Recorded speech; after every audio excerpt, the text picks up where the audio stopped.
2024-এর highest opening ছিল হচ্ছে দরদের। আমার দেশের মানুষ আমাকে অনেক ভালোবাসে। সিম্পল একটা গল্পের সিনেমা দরদ। দরদ আসলে খুব দরদের একটা সিনেমা, খুব বিশালত্ব এখানে নেই। মনের অজান্তেই কিন্তু চোখের কোণে পানি জমে যায়। ম্যাডাম পূজা চেরি, দেশি নায়িকাদের সাথে আমিই সুযোগ পাচ্ছি না। আমি উদ্গ্রীব হয়ে আছি দেশি নায়িকাদের সাথে কাজ করতে। দরদ ছিল কিন্তু আফটার প্রিয়তমার পরপর একটা সিনেমা। হয়তো সামহাও বিভিন্ন কারণে আমাদের মুক্তিটা অনেকবার পিছিয়েছে। আমি আমাকে প্রতিবারই সামনে এগিয়ে নেবার চেষ্টা করছি। দরদ পৃথিবীর যেখানে রিলিজ হচ্ছে প্রত্যেকটা মানুষ দেখছেন। সমস্ত সাকিবিয়ানদের কাছে অনেক অনেক কৃতজ্ঞ। সত্যি সাকিবিয়ানদের নিয়ে অনেক গর্বিত যে আমার ভালোবাসার সাকিবিয়ান আছে। বরবাদ দেখে বলবো ওয়াও, এই কি দেখলাম। সেই শ কোটি এখন একটা স্টার রেমুনারেশন হয়ে গেছে। Once a megastar always megastar. আবারও আপনাদের সাথে দেখা হয়ে গেল। দরদ দেখার জন্য খুব উদ্গ্রীব হয়েছিলাম। আমি যেমন এক্সাইটেড ছিলাম, তেমন আমার পাশাপাশি আমার যে কোম্পানি রিমার্ক গার্ডেন, আমাদের সকলেই খুব এক্সাইটেড ছিল যে আমরা সবাই একসাথে দেখব রিমার্ক পরিবার। সো আজকে এক নং পরিবারের পক্ষ থেকে আজকে এই শো এর আয়োজন করা হয়েছে। চমৎকার একটি সিনেমা দরদ, খুব সিম্পল একটা গল্পের সিনেমা দরদ। আপনারা দেখেছেন তো দরদ? ভালো লেগেছে? চরিত্রটা ভালো লেগেছে? এখানেই সার্থকতা। চরিত্রটা যে অ্যাটলিস্ট ভালো লেগেছে। আমারও খুব ভালো লেগেছিল যখন আমি মামুনের কাছ থেকে গল্পটা শুনেছিলাম প্রথম। শেষের দিকে আমারও মনে হয়েছে বাহ, খুব চমৎকার স্টোরি। দরদ আসলে খুব দরদের একটা সিনেমা। দরদ আপনারা যারাই দেখেছেন, আপনারা সকলেই দেখেছেন যে খুব বিশাল আঙ্গিকে, খুব তামঝামওয়ালা কোনো সিনেমা না। খুব বিশালত্ব এখানে নেই, কিন্তু ছবি দেখতে দেখতে দেখতে ছবির শেষ সময় যখন চলে আসে, মনের অজান্তেই কিন্তু চোখের কোণে পানি জমে যায়। মনের অজান্তেই সবার এত ভালো লাগা তৈরি হয়ে যায় দরদের প্রতি। সো গল্পের ডে 1 থেকে আজকের দিন পর্যন্ত আমরা দরদকে দরদ দিয়েই ভালোবেসেছি। এবং দেশের মানুষও এই প্রতিকূল অবস্থার মধ্যে, আমি খুব অবাক হয়ে গেছিলাম। আমি তখন ছিলাম না, আমি আমার বরবাদ সিনেমার শুটিংয়ে মুম্বাইতে ছিলাম। আমি যখন শুনলাম, আমার এতটা এক্সপেকটেশন ছিল না। যে আপনারা জানেন যে বিভিন্ন কারণেই হয়তো মামুন তেমন একটা পাবলিসিটি করতে পারেনি, প্রচারণায় তেমন খুব একটা আহামরি কোনো কিছু করতে পারেনি, ঠিক সময় মতো চেষ্টা করা সত্ত্বেও অনেক কিছু দিতে পারেনি। কিন্তু সবাই খুব চেষ্টা করেছে, মামুন খুব চেষ্টা করেছে, আমার প্রোডাকশন টিম খুব চেষ্টা করেছে। এত চমৎকার একটা সিনেমা কেন প্রেজেন্ট করবে না চমৎকার করে? আমরা সকলেই খুব শঙ্কিত ছিলাম যে দেশের এই সিচুয়েশনে আসলে সিনেমা দেখার মুডে মানুষ কতটা আছে, বিনোদনের জন্য মানুষ কতটা উদ্গ্রীব হয়ে আছে, বা সিনেমা দেখতে কতটা আসবে বা কেমন লাগবে। বাট আমি যখন শুনলাম বা আমি দেখলাম পরের দিন সোশ্যাল মিডিয়াতেও যে ফার্স্ট ডেতে 2024-এর হাইয়েস্ট ওপেনিং ছিল হচ্ছে দরদের। সো এই বিষয়টা কিন্তু 2024-এর হাইয়েস্ট ওপেনিং মাল্টিপ্লেক্সে ছিল দরদের, সিঙ্গেল স্ক্রিনে তো ছিলই ইনশাল্লাহ। এটা দেখে কিন্তু মনে হয়েছে যে না, দেশের মানুষ, আমার দেশের সিনেমাকে সত্যি অনেক ভালোবাসে। আমার দেশের মানুষ আমাকে অনেক ভালোবাসে, আমার দেশের সিনেমাকে ভালোবাসে।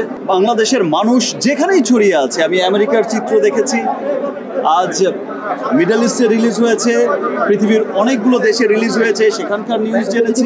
স্বপ্ন দেখতাম তো আগে থেকেই, স্বপ্নটা সেই স্বপ্নের পথে মূলত হাঁটা স্টার্ট হয়েছে আমার 2 বছর আগ থেকে, কোভিডের পরবর্তী। আপনারা সকলেই জানেন যে প্রিয়তমা থেকে হাঁটাটা স্টার্ট হয়েছে সেই গ্লোবাল মার্কেটের দিকে। এবং যত দিন যাচ্ছে গ্লোবাল মার্কেট কিন্তু আমরা অনেক এগোচ্ছি। আমরা কিন্তু আফটার প্রিয়তমা রাজকুমার পর দেখলাম তুফানের পর দেখলাম দরদ। এখন গ্লোবাল মার্কেটে কিন্তু আমরা ডে বাই ডে খুব রিচ করে যাচ্ছি। আমরা আমাদের স্বপ্নের কিন্তু সেই লক্ষ্যে এখনো পৌঁছাইনি, এখনো যেতে হবে অনেক দূর, এখনো কাজ করতে হবে, এখনো অনেক দূর যাওয়া আমাদের বাকি। মাত্র তো শুরু হলো এবং যাবো ইনশাল্লাহ অনেক দূর। ঈদ ছাড়া হাইস্ট ওপেনিং ছিল তো, বাস দ্যাট মিনস ঈদ ছাড়া সিনেমা সবসময় সুপারহিট হয়েছে। ইনফ্যাক্ট আমার ক্যারিয়ারে যত সিনেমা এসেছে, বিগ হিট সিনেমা, প্রিয়া আমার প্রিয়া থেকে যতগুলো সিনেমা এসেছে, কোটি টাকার কারণ যতগুলো বিগ হিট সিনেমা এসেছে সবগুলো কিন্তু ঈদ ছাড়াই এসেছে। বিকজ ঈদে একটা কম্পিটিশন কিন্তু থাকে, অনেক সিনেমার ভিড় থাকে, কিন্তু ঈদ ছাড়া কিন্তু একক সিনেমা থাকে। তো এটা সবসময় প্রমাণিত হয়েছে। আজকে দরদ দিয়েও আবার প্রমাণ করলো যে না, ঈদ ছাড়া সিনেমায় অনেক বেশি সুপারহিট হওয়ার অপশন থাকে। এবং ইনশাল্লাহ আমরা আরো সুন্দর সুন্দর কাজ করব এবং আমাদের সেই লক্ষ্যে পৌঁছে যাব। আর আজকে এই যে একনলের ব্র্যান্ড অ্যাম্বাসেডর আমাদের পাশেই দাঁড়িয়ে আছে ম্যাডাম পূজা চেরি। আজকে ওনার সৌজন্যে, ওনার একনল ব্র্যান্ডের সৌজন্যে আমরা সকলে সিনেমা দেখতে এসেছি, আপনারাও দেখলেন। Thanks to me. Thank you, thanks for your একনল। আমি তো দেশি নায়িকাদের সাথে আমিই সুযোগ পাচ্ছি না। আর দেশি নায়িকাদের যখনই আমি শিডিউল পাঠাচ্ছি, অলমোস্ট সমস্ত হিরোইনই কোনো না কোনোভাবে বিজি থাকে। যেহেতু দু তিনটা সিনেমা করি বছরে, আমার দেখা যায় যে অনেক শিডিউল লাগে। আমার ডিরেক্টরদের বা প্রডিউসারদের বা আমার প্রোডাকশনগুলোতে অনেক শিডিউল লাগে। তো আমার যারা আছেন স্টার হিরোইন, যারা আছেন সুপারস্টার হিরোইন, তারা তো বছরে অনেক সিনেমা করেন, অনেক ব্যস্ত থাকতে হয়, অনেক স্টারদের সাথে কাজ করতে হয়। আমি আসলে শিডিউল পাচ্ছি না। সবার পছন্দের সিন যেটা, আমারও পছন্দের সিন সেটা দেশি নায়িকাদের জিজ্ঞেস করতে হবে। আমি আগেই বলেছি যে দেশি নায়িকাদের শিডিউল পাচ্ছি না। আমি উদ্গ্রীব হয়ে আছি দেশি নায়িকাদের সাথে কাজ করতে। আমি সেই মুম্বাইতে থাকতে ভাই, যত যাই হোক, দেশের প্রতি আলাদা একটা টান থাকে, দেশের মানুষের প্রতি টান থাকে। ইনশাআল্লাহ দেশি নায়িকাদের সাথে যখন দেশি নায়িকাদের মুড হবে, স্কেজুল পাওয়া যাবে, খুব দ্রুতই হবে। দরদ যেমন হচ্ছে খুব দরদের একটা সিনেমা, খুব ভালোবাসার একটা সিনেমা, এবং মামুন অনন্য মামুন তার সর্বস্বতা দিয়ে চেষ্টা করেছে। আপনারা সকলেই জানেন যে দরদ ছিল কিন্তু আফটার প্রিয়তমার পরপর একটা সিনেমা। হয়তো সামহাও বিভিন্ন কারণে আমাদের মুক্তিটা অনেকবার পিছিয়েছে, আমরা সঠিক সময় হয়তো মুক্তিটা দিতে পারিনি। এটা রাজকুমারের আগে রিলিজ হওয়ার কথা ছিল। ছোটবেলা থেকে এখন পর্যন্ত এক শাহরুখ খানকেই দেখে আসছি, আর সেই হলিউডে সেই টম ক্রুজকেই দেখে আসছি। আমি যখন ছোট ছিলাম, যখন স্কুল গোয়িং ছিলাম, তখন থেকেই শাহরুখ খানকে দেখছি সুপারস্টার, দিলওয়ালে দুলহানিয়া লে যায়েঙ্গে, এখনো দুলহানিয়াই নিয়ে যাচ্ছে। Once a megastar, always megastar. আমি ডে বাই ডে প্রতিনিয়ত আমি আমাকে ভাঙার চেষ্টা করছি। আপনারা সবাই দেখছেন যে আমার একটা সিনেমার সাথে আরেকটা সিনেমার কোনো মিল খুঁজে পাওয়া যায় না। আমি সবসময় নিজেকে ভাঙার চেষ্টা করছি। আমি আমাকে প্রতিবারই সামনে এগিয়ে নেবার চেষ্টা করছি। আজকে আমার দরদ যেমন দেখলেন, সবাই দরদ দেখে খুব ভালোবাসা দিচ্ছেন, হাইস্ট ওপেনিং দিয়েছেন দরদকে। দরদ পৃথিবীর যেখানে রিলিজ হচ্ছে প্রত্যেকটা মানুষ দেখছেন। দেখতে ছবির শেষ সময় এসে সবার চোখের কোণে পানি জমে গেছে দরদের জন্য। দরদকে ভূয়সী প্রশংসা করছেন আপনারা সবাই, এত ভালোবাসা দিচ্ছেন দরদকে। ইনশাল্লাহ আমার নেক্সট সিনেমাগুলো দেখবেন যে আরো অন্যান্য ডিফারেন্ট সিনেমা হবে, এবং সেই সিনেমাগুলো আপনাদের অনেক ভালো লাগবে। দুলুমিয়ার কথা আপাতত সিনেমা হলে দেখেন। Thank you Mamun, thank you. আজকে মামুন যেমন ওই যে আমি বলেছিলাম, খুব রাগ করে আপনাদের সকল সাকিবিয়ানদের পক্ষে এবং স্পেশাল থ্যাঙ্কস আজকে জানাচ্ছি যে মামুনের সিনেমার জন্য সাকিবিয়ানরা এত শ্রম দিয়েছে। আমি সাকিবিয়ান, আমার সমস্ত ফ্যানদের কাছে, সমস্ত সাকিবিয়ানদের কাছে অনেক কৃতজ্ঞ যে তারা এই সিনেমার জন্য অক্লান্ত পরিশ্রম করেছে, এখনো করে যাচ্ছে। আমি সত্যি সাকিবিয়ানদের নিয়ে অনেক গর্বিত যে আমার ভালোবাসার সাকিবিয়ান আছে। ছবিটা আসলে সত্যি আপনারা যারাই দেখেছেন যে মামুন অনেক দরদ দিয়ে ছবিটা বানিয়েছে, ও সর্বাত্মক চেষ্টা করেছে। দেখেন মামুন যখন দরদ বানিয়েছে, তখন আজকের যদি আপনি বরবাদের কথা চিন্তা করেন, সেই বাজেট কিন্তু মামুনের ছিল না। ডে বাই ডে কিন্তু বাজেট ইনক্রিজ করেছে। আপনি যখন আজকে দরদ বানিয়েছে মামুন, তখন কিন্তু তুফানের বাজেটও মামুন পায়নি। এটা তুফানের বাজেটের সিনেমাও ছিল না। আমি আগেও বলেছি, আমি ডে বাই ডে কিন্তু আমরা ইনক্রিজ করছি, ডে বাই ডে আমরা সামনে এগিয়ে যাচ্ছি। আপনারা তুফান দেখেছেন, খুব ভালো লেগেছে, ছিল সর্বোচ্চ বাজেটের সিনেমা তৎকালীন সময়। আপনারা যখন বরবাদ দেখবেন সামনে, বরবাদ দেখে বলবেন ওয়াও এই কি দেখলাম, সেটা মনে হবে যে তুফানের চাইতে ডাবল বাজেটের সিনেমা।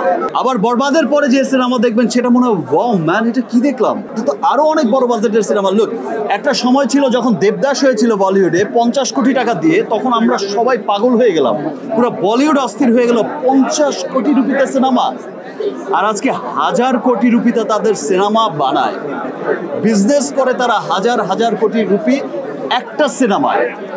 তো সেই 50 কোটি কিন্তু এখন খুব ছোট্ট অ্যামাউন্ট হয়ে গেছে, সেই 100 কোটি এখন একটা স্টার রেমুনারেশন হয়ে গেছে। ইনশাল্লাহ এমনও একদিন আসবে যেদিন মনে হবে যে তুফানের বাজেট যেমন বরবাদ ক্রস করেছে, বরবাদের বাজেটও মনে হবে খুব ছোট্ট বাজেট ভাই একটা সিনেমার জন্য। ইনশাল্লাহ আমরা সেই দিনের অপেক্ষা করছি এবং সেই দিনের জন্য গ্লোবাল মার্কেটের জন্য, পুরো ওয়ার্ল্ড মার্কেটের জন্য আমরা কাজ করে যাচ্ছি, আমরা কাজ করে যাব। সকলের ভালোবাসা, দেশের সকলের মানুষের ভালোবাসা, আমার দেশের সব মানুষের ভালোবাসা, সব মানুষের ভালো লাগাটা আমার প্রতি, ভালোবাসাটা আমার প্রতি, যে বিশ্বাস রাখাটা, যে আসলে শাকিব চেষ্টা করে ওর জায়গা থেকে একটা ভালো সিনেমা আমাদের উপহার দেওয়ার।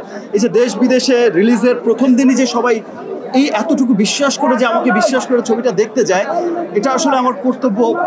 আমাকে আমার কর্তব্যের প্রতি আরও, আমার কাছে তখন মনে হয় যে না, আমাকে ভালো কাজ করতেই হবে।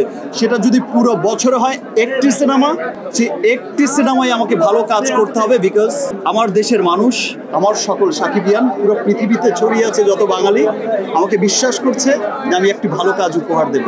আমি আমার সর্বোচ্চ দিয়ে চেষ্টা করে যাব। থ্যাংক ইউ, আবার দেখা হবে।